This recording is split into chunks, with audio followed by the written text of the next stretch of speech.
that'll work out okay.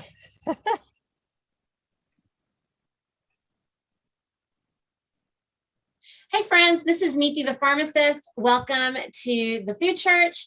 I am really excited today to be able to introduce everyone, all these regenerative mamas here with me. I decided that for this next series for the Food Church that we would have really conscious conversations with, you know, all these amazing, fabulous women about topics that are important to moms across the country and around the world.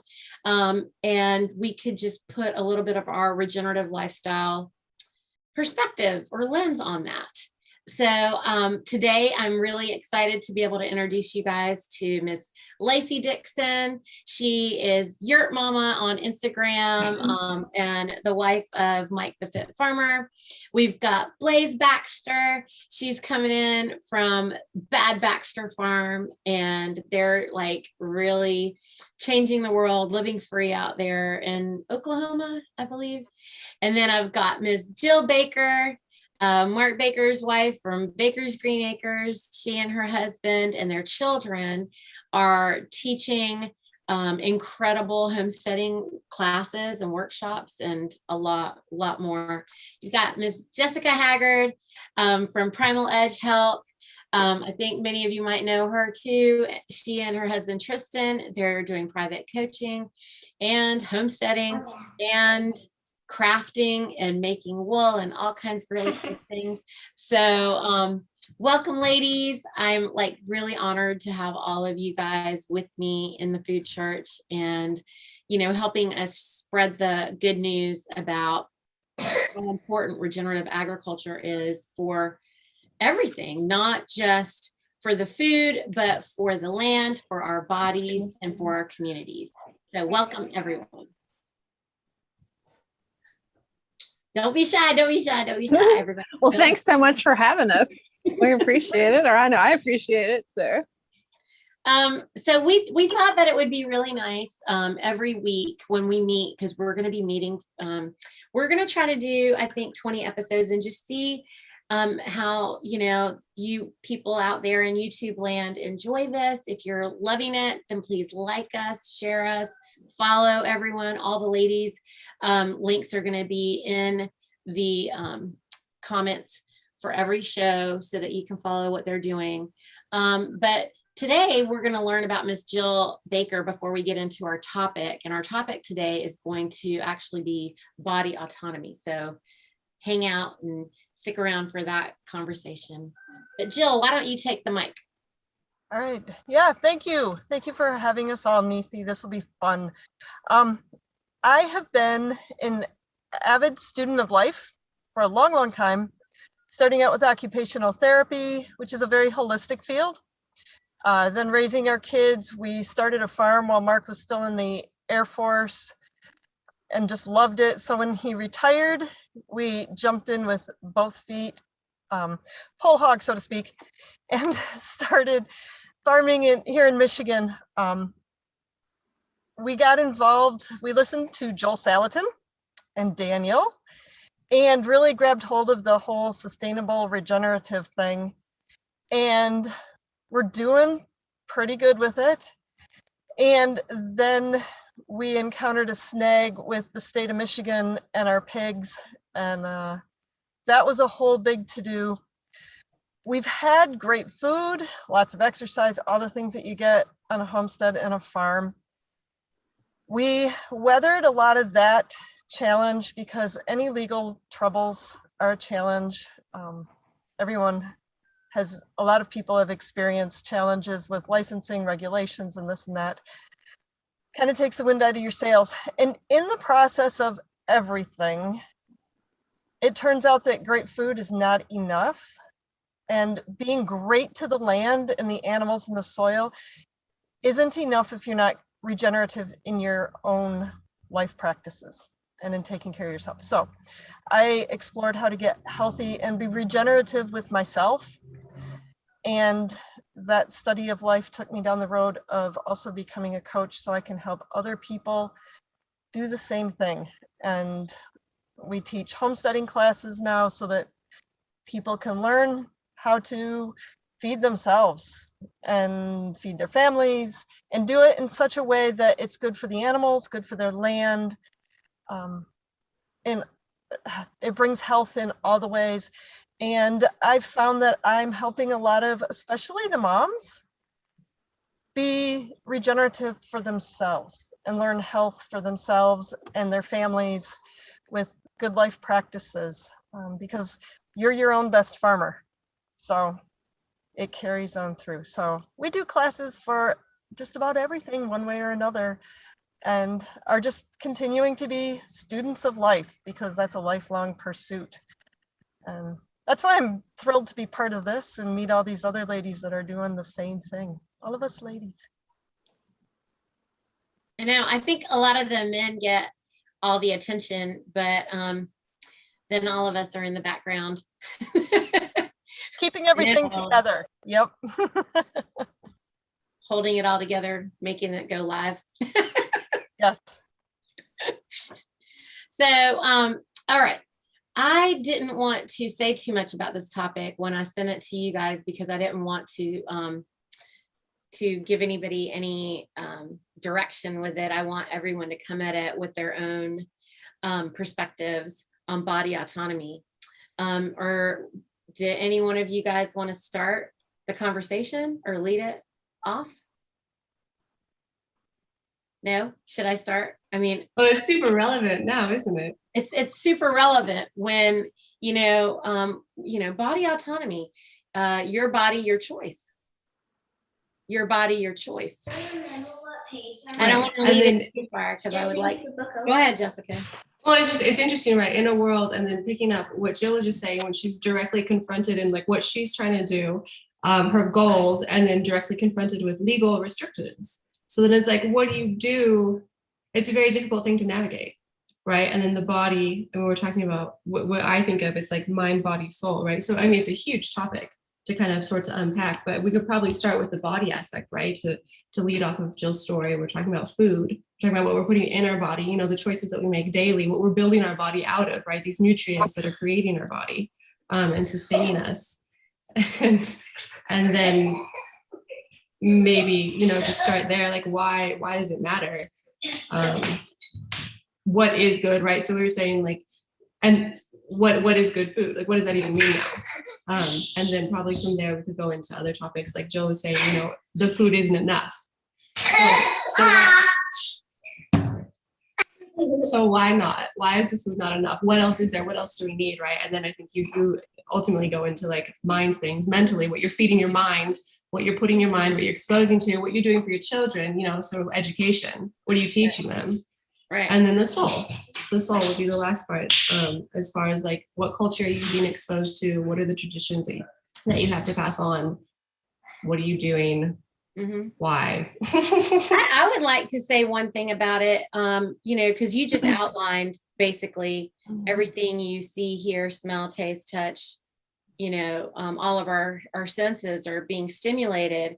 I think that one of the things that I hope that people will get out of this at the end is that we should no longer allow ourselves to be referred to as consumers, because there's a dehumanizing factor that has hit all of these pieces that Jessica just outlined, which I feel are violating us, which is making the food not enough, Jill, I think. Lacie, you got a thought? Blaze? Well, yeah, go back to whenever, everybody used to live this way.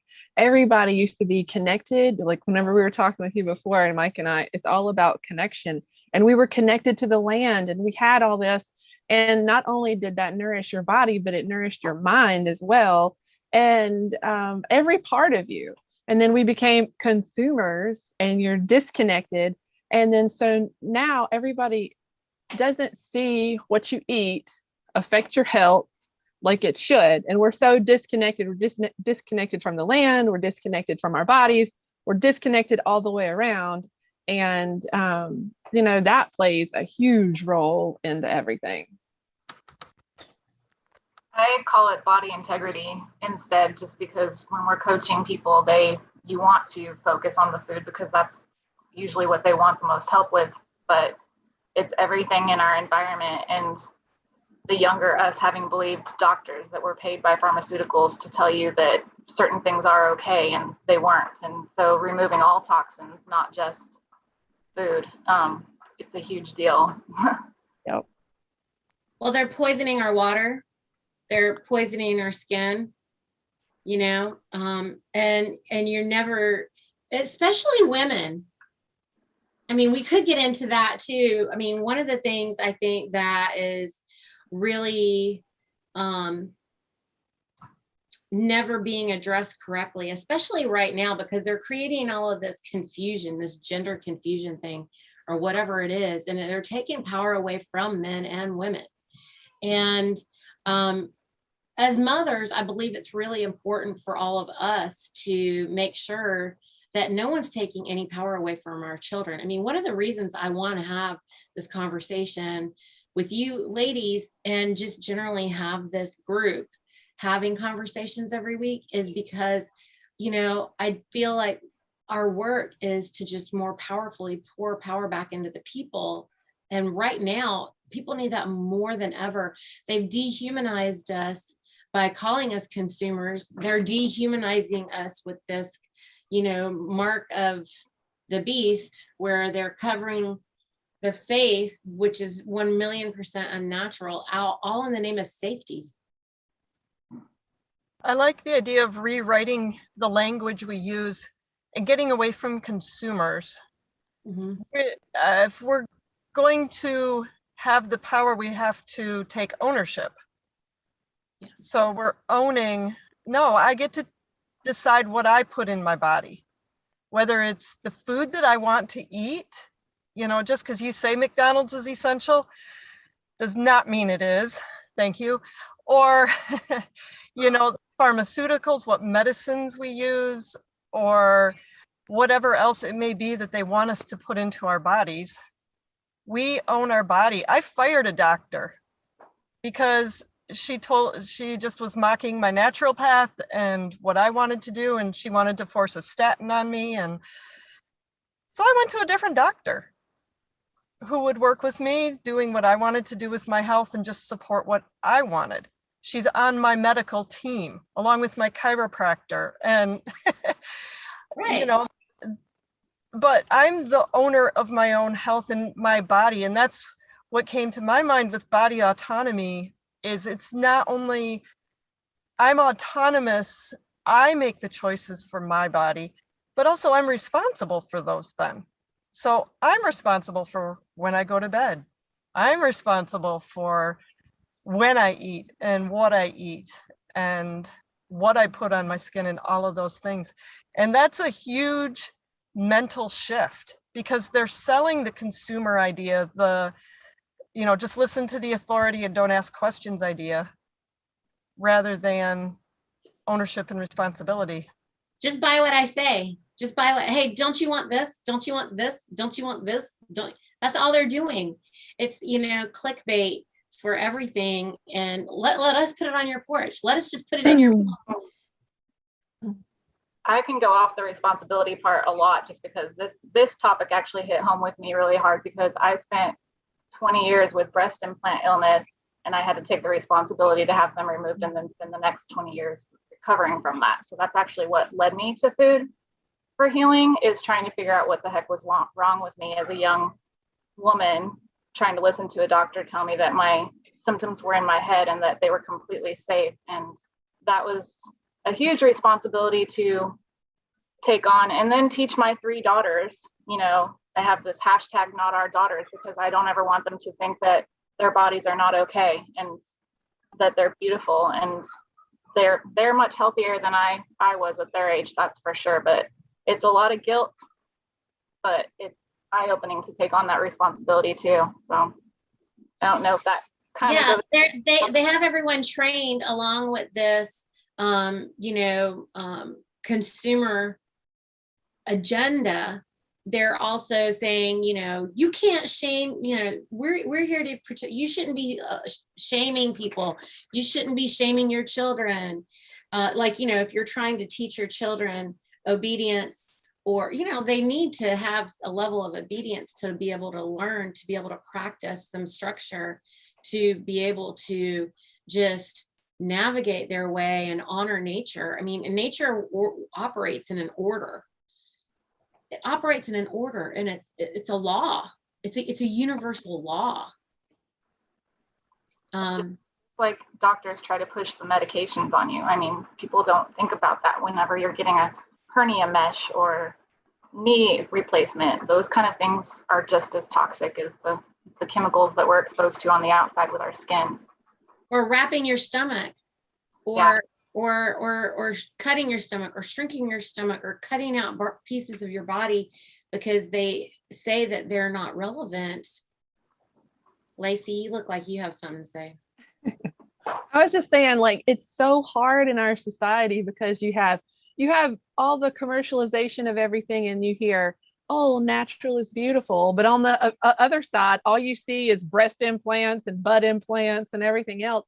It's really hard, especially having a daughter and teaching her, your curly hair is beautiful. That's how you were made. Your curly hair is beautiful. You're beautiful. You don't need to do all these other things. And even for myself too, I don't want to be like, I need to look a certain way, or I need to do this. So I always try to say, I just want to be healthy. I just want to do what my body really likes. And I want to be healthy no matter what weight I am, and really focus on the health. And that's what we try to do with our kids, because it's just, that's the true wealth right there, is being healthy and being able to live the life that we want to. And it's a tough loop, isn't it? Because the more that you're drawn into that consumer society and you're presented with these fake foods, or food alternatives, it makes it even harder to get out of that, because there is some. Oh, did you freeze? Oh no. Oh no, she'll be back. It is true. I mean, this imitation food, imitation body parts, and they impose it. Women are victims of this more. I don't see too many men with fake body parts. Not really. They're out there apparently getting calf implants. Have you heard about that? And abs and everything. It's crazy. They get fake abs. Is that what you just said? How do you do that? I don't know, but it is there. It's crazy. Hey, Lacey's husband's in bodybuilding, so I believe her when she's saying that, because they would know. He used to be, yeah, he used to be. Wow. So, I mean, plastic. Just see look how popular plastic surgery is.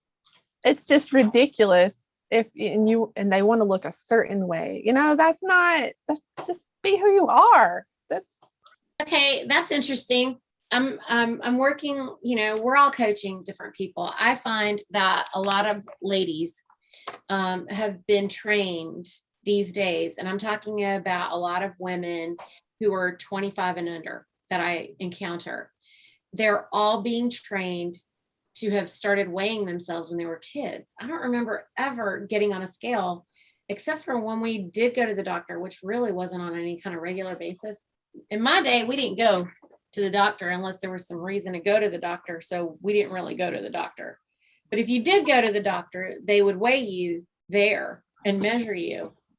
But it wasn't like you just went as kids on a regular basis. I mean, the people who were measuring us was our parents, and mostly it was just our height. But when did this start, that you have to weigh yourself on a scale every day? And why are they doing that to 8 and 9 and 10-year-olds? And they're weighing themselves. Like, I talked to these women. Have you guys seen this? Well, they're targeting children younger and younger. I mean, whenever you have little girls' underwear, that there's like thongs for little girls, it's all about the sexualization of, just look at everything. Everything is sexualized and hyper for young children. And that is where it's starting. It's all about, that's what they want. And it just gets younger and younger. And then they get more and more, body conscious. and worrying about what other people think. And that's where I feel on it. But well, and then due to the foods, their bodies are changing faster earlier, yes. which is even more in a more imitation manner. What am I saying? In a more imitation manner because of the high estrogen levels and all of the food. Jessica made it back. Yay. Hey, sorry. No, okay, jumping into the conversation. So admittedly, I'm not sure exactly what you guys are talking about. Go back to what you were saying. Okay. Well, first I'll just intercede real quick because last night my husband was doing a stream and he pulled up, we were talking about sort of the soy boy phenomenon and the argument, you know, does soy like effeminize men? Does a vegan diet effeminize men? And going through that, and then he presented this article about catfish in Japan that they're farmed catfish and they were given a soy extract. So not hormone, not, you know, artificial hormone, but just a soy extract. And it turned the entire group, I don't know, a flock of fish, what's it called? A school of fish, the entire like community there, all female. And they did this on purpose because the goal is, you know, it grows them, they put on weight faster, you know, so they're ready for market quicker. But the point is that the extracted part of the soy, I mean, there's obviously genetic modification, like they want to genetically modify people for their own good to not be able to tolerate meat or to have an adverse reaction to meat, which is causing all of these things that are lies. Like they say it causes heart disease and, you know, all these things, which we know is absolutely complete and total lies. So, and more than just the meat too, because look at what's happening. It's like a social cultural thing. And it's a full attack on like, what does it mean to be a woman? What is it to be a man? And it's an inversion. Yes. And it breaks apart the family unit, it breaks apart like society in general, and then it flips people against one another. And then that's like a macro view, right? And then on the individual level, it's like messing with your head so much, which is what I was saying before I got rudely kicked out by Zoom. I was saying before, it's like the more that you eat this fake food or the hyper processed food or the junk food, fast food, whatever it is, the harder it is to actually think clearly.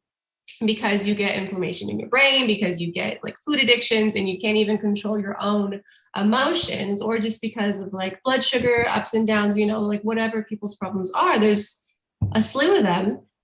It's just that much harder to like go through your day to day and just figure out who you are as a person, let alone like reflect on why you do anything. Like you just become very roboticized, sort of jumping from one stimuli to the other. And it's like a constant barrage.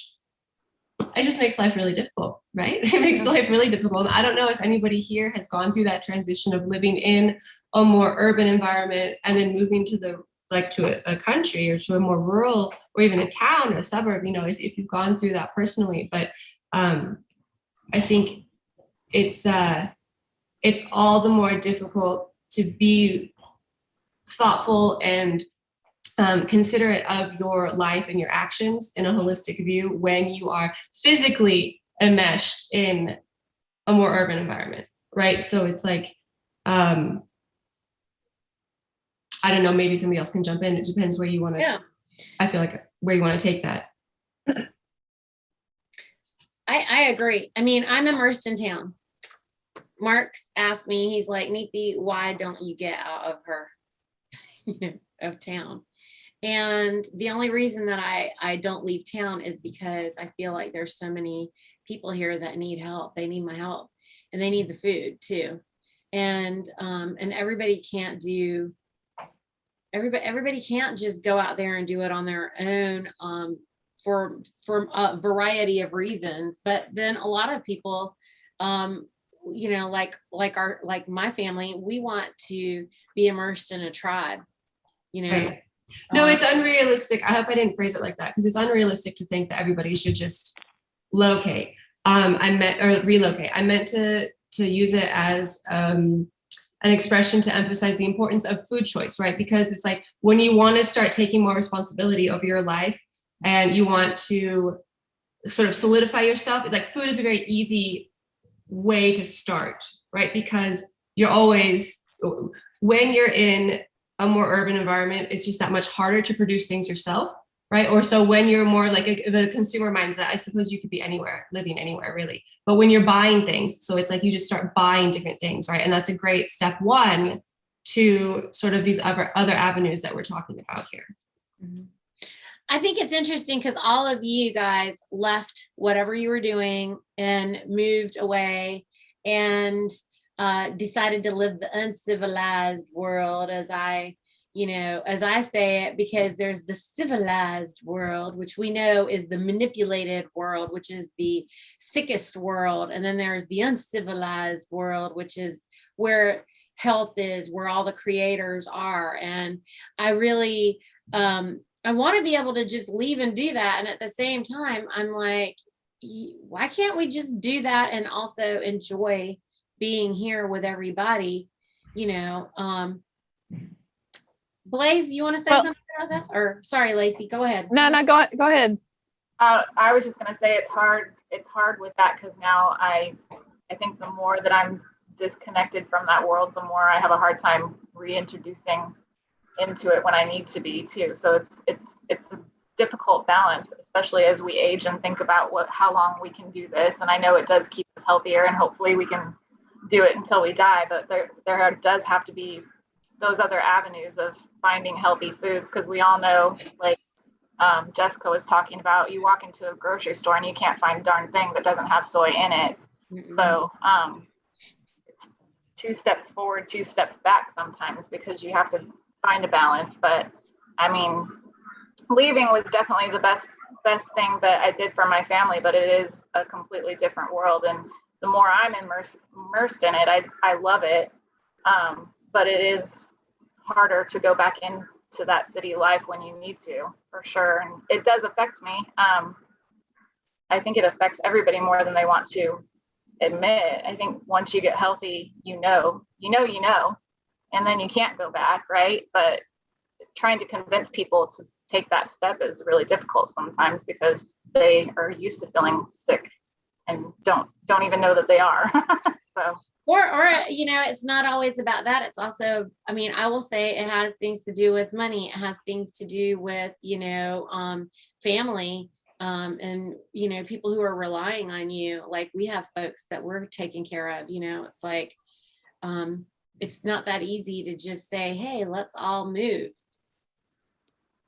Well, and one of the biggest lies I think that's been perpetrated on us is, if you live in town, you have to have like just grass.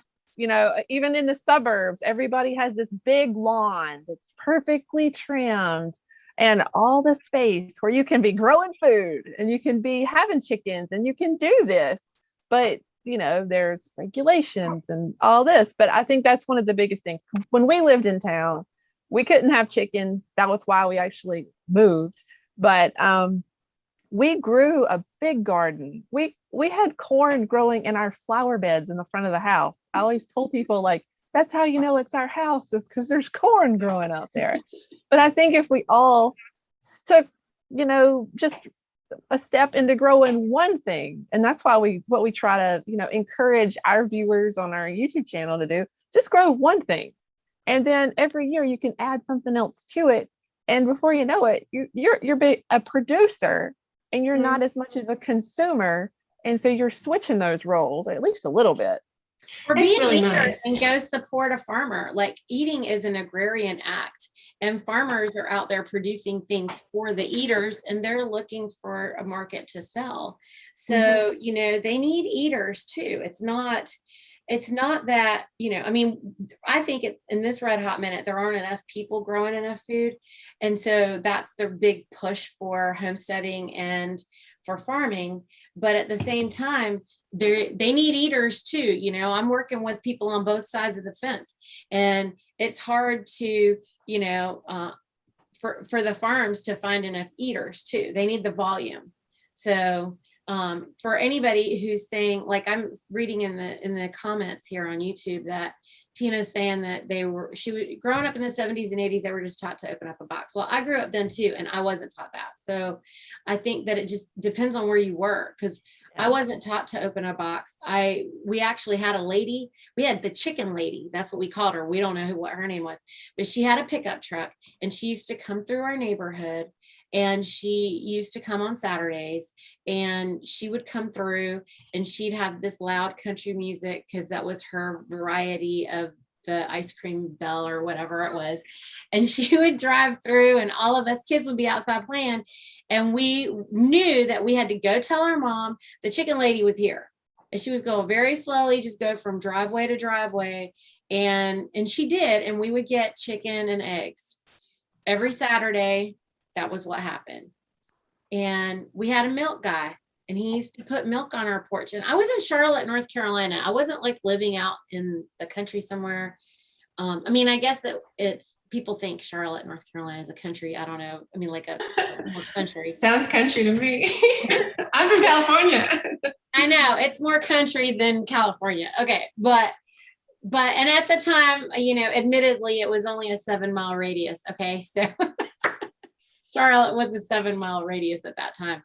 But we did have, folks around that were doing that. And all of us had gardens. Everybody had at least half an acre of land. They used to build homes on a half an acre lot, at least in our area they did at that time.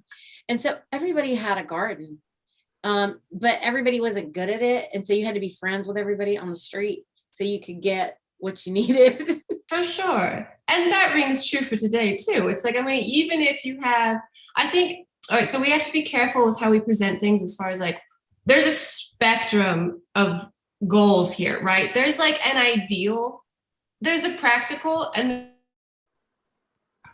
Oh no.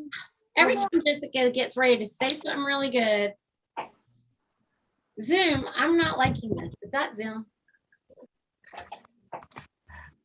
I feel like some of it's like, even no matter where you are, Yes. we say anyone can farm, because even if it's a few pots, anyone can start taking ownership, start choosing their healthcare team. Even if you have an HMO or whatever, do your best to work with it. Go find a farmer's market, choose the fresh vegetables instead of the canned. Just however basic is in your backyard, or your relative backyard in your community. They want us to be not real. Everything is so pseudo. That's what I was hearing, before, like pseudo bodies. And we're teaching our kids not reality. Don't believe what you see in the mirror or find on your body. It's whatever you want to choose it to be. Mm-hmm. Or, the food, impossible burgers, because they're impossibly food. It's all fake and pseudo. And what I'm hearing are a lot of solutions for making real connections, whether it is a pot of plants on your patio or your windowsill. I've got a son who lives in an apartment that doesn't have a patio, but he's got a kitchen window, so he can have something there. Or someone was saying they had stuff growing in their flower beds. It's just whatever little thing you can do to connect to real things is a huge part of that body autonomy, because you are taking responsibility and saying, no, it's mine. And I can make choices. I own it within the choices I have. Blaze? And never stop learning. I think that's the thing, is you have to always start somewhere, and we're smarter today than we were yesterday. So getting people to understand that it's never too late to start learning and do better than we did before. I mean, I'm from California, and I always had the small backyards and always had a garden, and thought I was doing pretty darn good. But now when I look back at that person, I'm doing way better. So, I mean, it's never too late to start. So I think it's that, like Neethi said, the finding customers for food is kind of where we're at now, because we used to do a CSA and I got sick and tired of dealing with Oklahoma laws and legalities. And I just found that it was so much more important to educate people and teach them that they can do all of this on their own. But we do have a local Oklahoma farm to table group that we started for people to try and find their farmers, and farmers find their people who do care. And it really blew up after the whole last year and a half, 2 years. So I'm hoping that it continues to go that way, because at this point now, I feel like our meat and our foods that we grow are so much more important to us than it is to sell. So I would prefer to teach people to be able to have some rabbits or quail on their back patio, or have some herbs in their kitchen window, or whatever it takes for them to start where they're at now and not feel like they have to go out and buy 20, 40 acres. Right. It's like the yellow brick road. You just start one little step at a time, and next thing you know, you'll be at the Emerald City. But yeah, exactly. Just start where you're at and take small steps, and then that step will lead you to the next thing, and then the next thing. And I think also eaters out there need to know that farmers are being impeded with all of these regulations. And, you know, I'm a rogue food leader, and I'm trying to teach everybody that you should, as an eater, be ready to go rogue if you want to have real food. And talk to the producers if you're not in a position to try to raise livestock or something, because growing something's one thing, but you know, I'm carnivore. I can't grow nothing I'm going to eat. And I'm that way because all the plants were just poisoning me and creating a lot of pain for me. And I never thought that was the way that I was going to end up or go. It's not like I hate vegetables. I don't have a disdain or distaste for them. Like, I appreciate, and I know how to cook. I cook good vegetables. Like, I like what they taste like, but my body just turns the plants into bone pain. And just because it's like that for now doesn't mean it's going to be like that forever too, you know? And so this is sort of like, I see a lot of people, they get stuck in a certain way and they think it has to be a forever sort of situation, but it doesn't need to be like that. I mean, I try to introduce things. I mean, I've been doing so high fat for such a long time, and I feel like I've recovered a lot of things, but I don't know, maybe one day I'll be able to. It takes time. It takes so much time. It takes time. But the key, it's like, it's so liberating to realize how your body actually works. And then, like, once you can identify your sort of triggers, no matter what they are, like in all types of situations, like different types of stress, different foods, like whatever it is, as long as you can identify them and then you minimize them or stay away from them, and then you just have so much more clarity and health, and you can live a very robust life. Yeah. Lacie, what you trying to say? I don't know. Oh, I thought you. Well, I think I think everybody gets the idea of body autonomy. But my thing is, like, why I want everyone to feel, we need power to the people.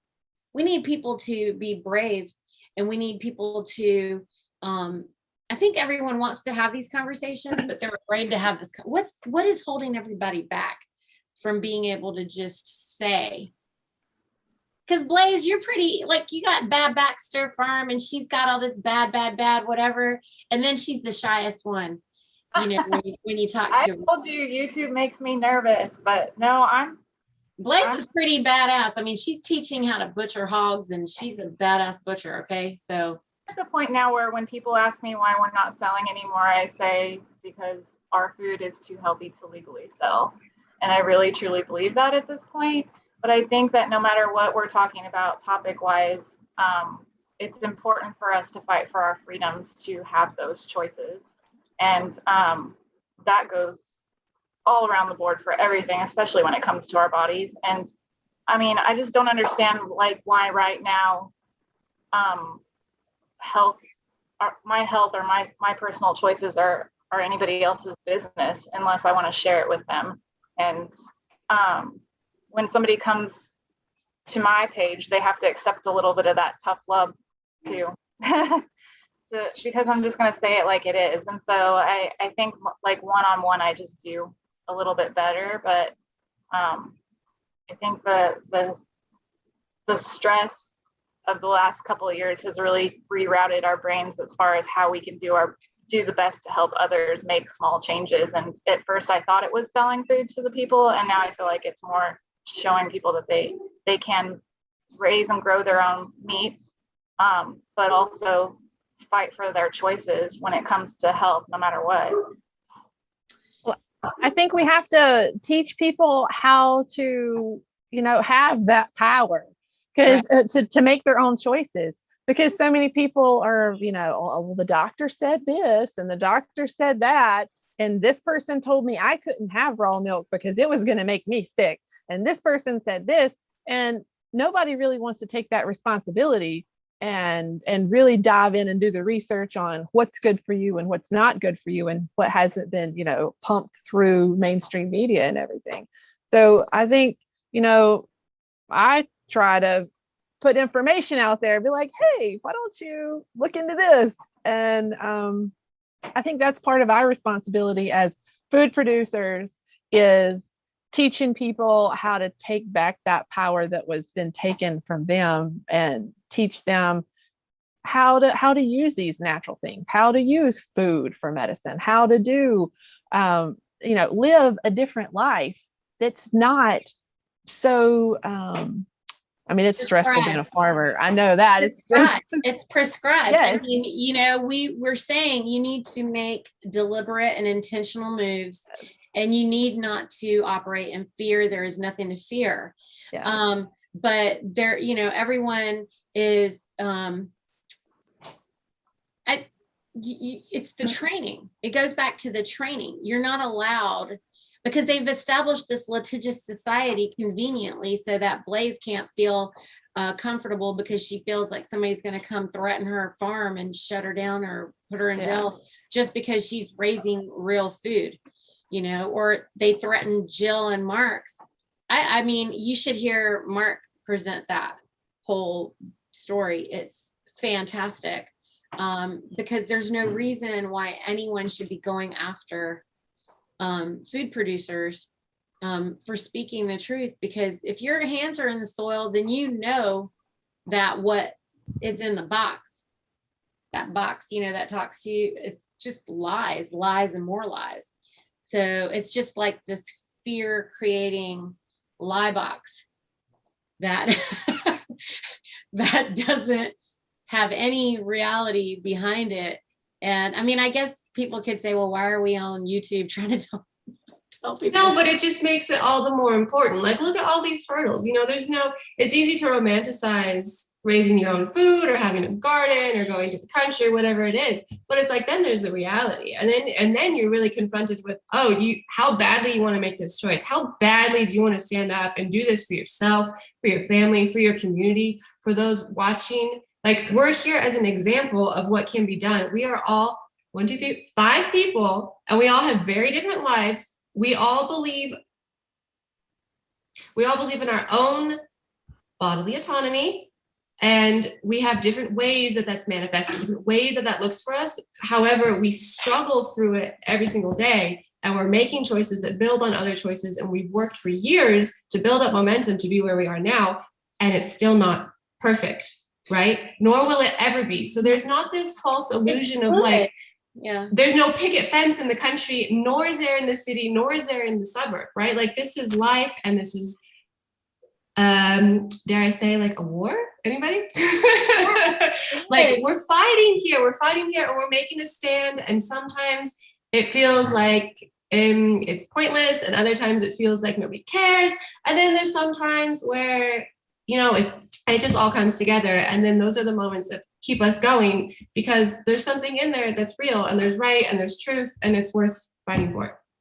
Survival of the fittest. Okay. Survival of the fittest. It is part of natural law. survival of the fittest.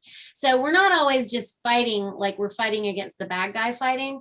We're fighting because we want to be the fittest, because we want to survive. If you want to survive, you have to be trying to be fit. You have to be pushing the needle.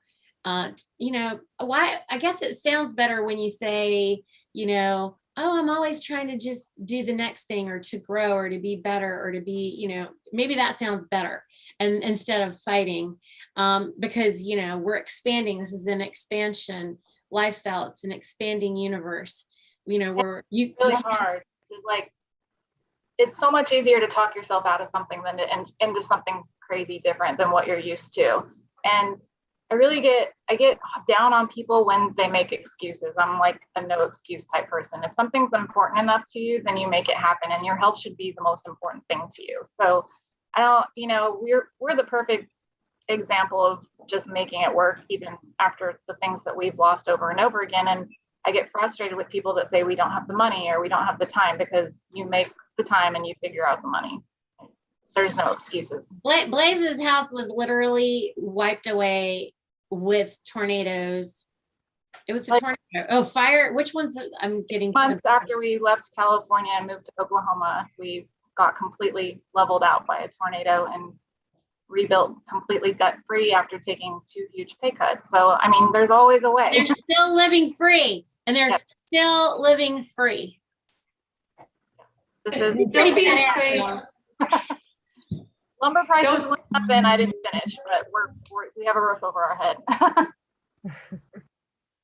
Don't be afraid to use that fighting metaphor either in the warrior motif, because look at what's being levied against us as far as rules and regulation, doctors, mass media, corporate consolidation of food, of like slaughterhouses, you know, like getting the food to the table. You know, not only do you have market, you have, like, how do you even get it to the people who want it? So, I mean, if people are going to push so hard against us, I mean, I do feel like it's a fight. Not that that's a negative thing at all, but it's like, I mean, and what's more defending truth is important. And like Jessica is pointing out, you know, someone's trying to pillage our village. What's up? Right. What are you going to do when someone's trying to pillage your village? Okay, so folks are in the chat saying, you know, that, you know, freedom comes with responsibility, and that responsibility, people fear it. And so people say they want autonomy, but they're not willing to take responsibility because they're afraid of taking responsibility. You know, I mean, listen, ladies, when I'm coaching folks, like Jill, you touched on this a second ago. I mean, I know that you hear this. If you talk to somebody and they're like, I want to be healthy, and then I say, okay, great, this is what we should talk about, blah, blah, blah, A, B, C, D, E, F, G. And then they're just like, well, my insurance won't allow me to do you know, if you say you want to make a health choice, well, here's my insurance. Okay, how about we just take that insurance and throw that in the garbage, because it's not for health. It is a lie, and you could just stop giving them your money. And why don't you start putting that money in a savings account, or in gold, or in silver, so that you could cash it out when you actually need it for being put back together because you had a car accident or something of that nature, or when your house blows away. That gold and silver probably didn't blow away. It's probably still in the ground somewhere. You can dig it out from under the rubble somewhere. So, you know, I don't know. Maybe what I'm saying is a little bit too crazy. Am I a little too crazy here? Am I going a little too nuts? No, people are scared though. People are told that they need all those things, and they believe what they're being told. You know, that's crazy talk when you try and tell them that they don't need medical insurance and they need to trust their own bodies. Well, they've been told over and over and over to trust the experts, not their own bodies. Don't trust your gut because the doctor knows better. Or they'll say, this doesn't make sense to me, but this is what they told me to do. It's like, well, you either need to make it make sense, or it's just not what you need to do. You need to find something else. But you know, we're programmed to stay safe and comfortable. That's what our brain wants us to do, to stay alive. So stepping out of that comfort zone is hard and it is scary for people, even if it's just eating meat off a farm. Maybe you've encountered this too, Blaze, where people are like, an egg from a farm or chicken off an actual farm. I don't know where they think those things come from otherwise, but they're literally afraid. I teach people about eating weeds and they're afraid to eat a lamb's quarter or a pigweed because they've been told that unless it comes from the grocery store and the government's checked it, it's not safe, and they want to, but that fear factor is very powerful. Very. You said something so important, you know, Jill. She said it's true. I've had people say to me, Neepi, I want to join the food church and get food from your farmers, but I don't know how to cook that meat. What are you saying? What does that mean? That means you can, okay, so you just effectively said that you know that whatever's in the store isn't from like a real farm. So then where is it from? It's from the Red Barn picture in the computer? Because I'm confused. And so you're okay. You're just saying, are you saying that you only know how to cook imitation meat and you don't want to cook the real meat? I mean, what exactly are you saying? Like, it all goes back to that disconnect. People don't know where their food comes from. They don't even know how it's produced. They don't even know what animal stuff comes from. I mean, are you talking about animals, Jill, or weeds? Are those plants or animals? You got a pig, something? Yeah, and what Lacie said, plus, nor do they even know how it feels in your body. Because I tell people, trust your gut. It'll taste one way in your mouth, but how does it feel in your body? So part of body autonomy, just start to, I mean, even if you're afraid to step out and eat other things, or you think you're going to kill a pot of basil on your windowsill, just start to notice how your stomach feels and how your energy feels and all these things. Just notice what happens after you eat. Or like, just love yourself enough to try to be brave to try one new thing, because maybe what we're asking is too big. Like planting, like a plant might be too big, you know, or growing something might be too big. But I think trying a bite of something new or having a conversation, like, look, somebody out there in the world brought up this topic to me, body autonomy. I've not really ever talked about it, and I didn't really want to take it on without these incredible women, because I could go 100 ways with that and be really hard and deep. And you can't even hear me when I'm talking about chicken on grass versus chicken in a house. And, you know, so I knew that nobody would understand what I was going to say about it if it was just me, because I go so big, I think, sometimes. But are you brave enough to even take responsibility for your own autonomy? Forget the food, forget the medicine, forget all these 100 other things that we said. Are you brave enough to even take responsibility for your own autonomy? I say if you can't do it for yourself, then definitely do it for your children. Most of us can at least relate to wanting our children to be healthy. And I just recently shared a statistic that said 99-point-something parents will not have the opportunity to raise a child that's not ill because of all of these things, because of soy and food coloring and injections, and all of those choices matter. So if it doesn't matter enough for you to take those steps, then it should at least matter enough for you to make changes for the health of your children and grandchildren in the future. To learn enough to do that, Blaze, they got to learn it first. Here's the thing, right? So, you know, they won't even, they're too afraid even to have the hard conversation with their children to say, this is for you to have your own power.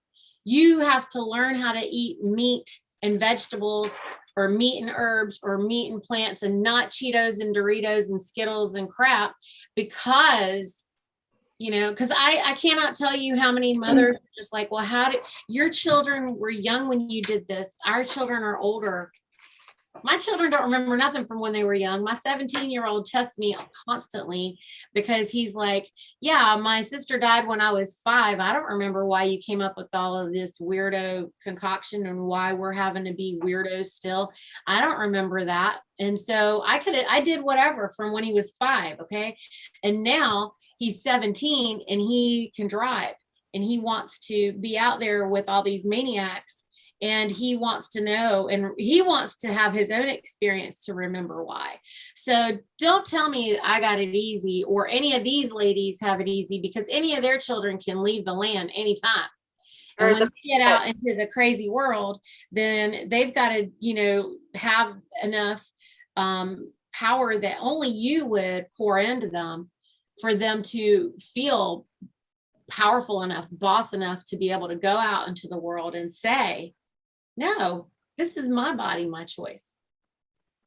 And who else hears my child won't eat that? My kid just won't eat that. And I just hate that excuse, because they'll eat what you cook. And when you feed them nourishing foods and they start learning to trust their own bodies and how they feel, they will transition over. But you have to be that guide. And I mean, heck, even my husband thought I was crazy at first, to the point when I started milking goats, I was pouring the goat milk into the half and half and telling him the rabbit meat was chicken until he got used to it. So you do whatever you can until you can get them on board. And once they start learning their body and knowing that they feel better, they'll make those choices on their own because they feel better. And a lot of times with the whole, my kid won't eat that. Well, how many ways have you tried to get it in them? Because my almost 5-year-old, he won't eat fresh cucumbers, but he'll eat fermented ones. And that kind of shocked me, because I didn't, well, here he is. He totally shocked me with eating fermented cucumbers, but wouldn't eat them raw. So I think people need to know there's other options on how to prepare things as well. And people just don't know that. They're used to taking stuff out of a box and shoving it in the oven and okay, there's dinner. And so, like we've all been talking about, it's learning, and you have to learn a little bit as you go, and as you go, you learn more, and then you can just do better. It is a process, but it has to start.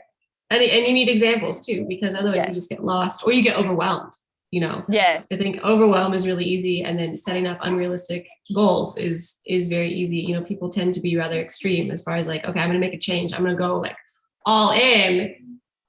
But it's like, it takes time. Like, look at however old you are now, and you're just making the decision to change something, but you have, like your whole history that you're working on. And it takes daily attention and daily awareness. And it just takes time, so give yourself some grace, but also toe the line and be serious, and pay attention to how your food feels when it goes into you. Pay attention to the thoughts that try to control you when you feel stressed or when you want to make it the easy way out. And it's like, what sort of investment are you making?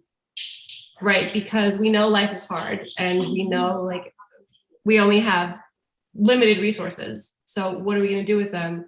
And just start doing something, just go. Life doesn't have to be hard, because in my world that I create, I don't let it be hard. I disagree. I think there's great blessings in the struggle. Well, what I mean is that it's only hard if you're going to call it hard. I mean, I embrace. I guess they say embrace the suck. But if you know that you're working towards something that's going to give you power, then why do you have to hate every second of it? Why can't you just embrace it? And, I think it's just how you look at it. You can look at it as being hard work, or you can look at it like, look at how awesome it's going to be when I get to eat my own chicken that I raised, or my. Of course. So there's fruits of the labor, right? But forgive me, somebody said earlier that we're conditioned to be very, we want to be comfortable, right? Because that's easy. It's easy to have everything spoon fed to you. What's the word? When you make it childlike, it infantilizes adulthood and womanhood. And it makes you like a child when you just have everything presented and we're consuming, you're just accepting, but it's a very passive life and there's no like grit to it, right? So it's a little semantic here, right? What we're talking about, but hard isn't, I don't see it as a negative thing. And I like embracing the struggle, I think is a very worthy endeavor. Well, it's it's that yellow brick road thing. Dorothy did it one step at a time. She knew where she wanted to go, but she still had to walk through the scary forest and figure out the Tin Man and the mean apple trees. And, there were still challenges along the way that were hard. And if you're a consumer mindset, it's easy to just check out and want to go back to the beginning where it's comfortable. But once you start to take responsibility, you're just moving one step at a time, one thing at a time, but you're keeping on going and you're staying on the path. And that's what I'm hearing and what both of you are saying. There's hard things that come and you just keep it out there, what you want to do, but you've accepted the responsibility for it. Consumers just receive and take. But when you are part of the system and you're investing in it, it's not as bad and as painful, and you've got that goal out there in mind, and that's what gets you through. Blaze, you were going to say something also. I think that both of you are correct. I just think that you have to get past those addictions before you can see it the way you do. Like when people are so consumed with the sugars and the soys and the flours, they're in addiction mode and they don't see the choice of just being able to just do it. And you have to get them past that point. Even like Lacie said, with her son not liking cucumbers, but eats them fermented, maybe that's his body telling him that he needs the fermented foods, because most of us do better with high protein and fat. And they don't ever see that or learn it until they get past those addictions and get it out of their system so that they can have mind clarity to say that a struggle is part of the process. Lacie, you got something? No, I agree with everybody's saying. It's all true. Life is a struggle and it can be really hard. And a lot of how you deal with that is your mindset on how you get through stuff. Because we've been through some really hard stuff and I know everybody has, but being able to see, that there are going to be fruits, there are going to be good things that come out of the struggle. I think that's what a lot of people deal with and don't always see. And, I don't always see it from the beginning. When you're in the thick of it, you don't see that. But when you're on the other side, you're like, wow, we did that. We got through it. And I think you see more clarity, hindsight's 2020. So, sure. And everybody's experience and perspective is based on their worst experiences, right? Yeah. I think I have a really, really crazy level for what my worst experience is versus all the rest. And I guess maybe if the worst thing that ever happened to you is only that you dropped your ice cream on the sidewalk, then it's everything else is harder. Yeah. So I think that also shapes that. Someone they're saying in the comments that a healthy lifestyle requires community. And I think a lot of what we're saying with this goes back to food, but I think all 5 of us would agree that body autonomy isn't just about food, as we stated before. It's about so much more than that. And as far as community goes, I would say that I deliberately pick and choose my community and build it. And it's not very big. In terms of my very immediate community. Our CSA is bigger now because, 12 years of work went into that, but we started with 3 families. It wasn't that big.